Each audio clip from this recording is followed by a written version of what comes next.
হঠাৎ করে এখানে গোলাগুলি শুরু হয়। দাঁড়াইছে, ও জানলা বন্ধ করবে, এর মধ্যে একটা গুলি সোজা এখান থেকে এসে আমার ছেলের চোখ দিয়ে ঢুকে মাথার পিছু দিয়ে বের হয়ে এই যে দেয়ালের মধ্যে লাগে।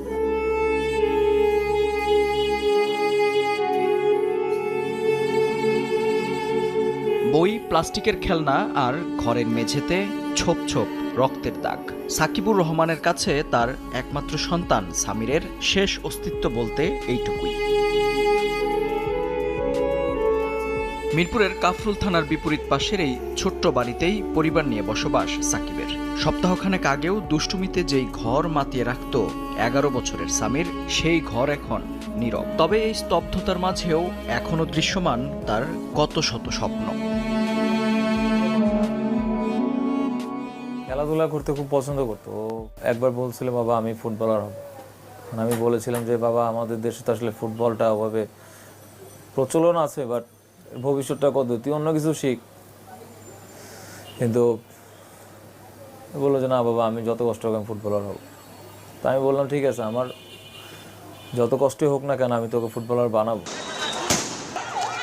গত 19 জুলাই কোটা সংস্কারের দাবিতে আন্দোলন চলাকালে মিরপুরের কাফরুল থানার সামনে সড়কে আইনশৃঙ্খলা রক্ষাকারী বাহিনীর সঙ্গে আন্দোলনকারীদের সংঘর্ষ হয়। এ সময় পুলিশের ছোড়া কাঁদানে গ্যাসের ধোঁয়া ঢুকছিল সামিরের ঘরে। জানালা বন্ধ করতে গেলে এ সময় বাইরে থেকে আসা একটি গুলি ওলটপালট করে দেয় সাকিবের সংসার। গুলিটি 11 বছরের সামিরের চোখ দিয়ে মাথার খুলি বেদ করে বেরিয়ে যায়। সঙ্গে ছিল তার চাচা মশিউর রহমান, তার কাঁধেও লাগে সেই বুলেটটি। তাৎক্ষণিক হাসপাতালে নিলে শিশু সামিরকে মৃত ঘোষণা করেন চিকিৎসক। ঘটনা এখানেই শেষ নয়। সাকিবের অভিযোগ, তাকে ডেকে নেওয়া হয় কাফরুল থানায়। ছেলের এমন নির্মম মৃত্যুতে তার কোনো অভিযোগ নেই, এমন একটি চিঠিতে স্বাক্ষর নিয়ে ছেড়ে দেওয়া হয় তাকে।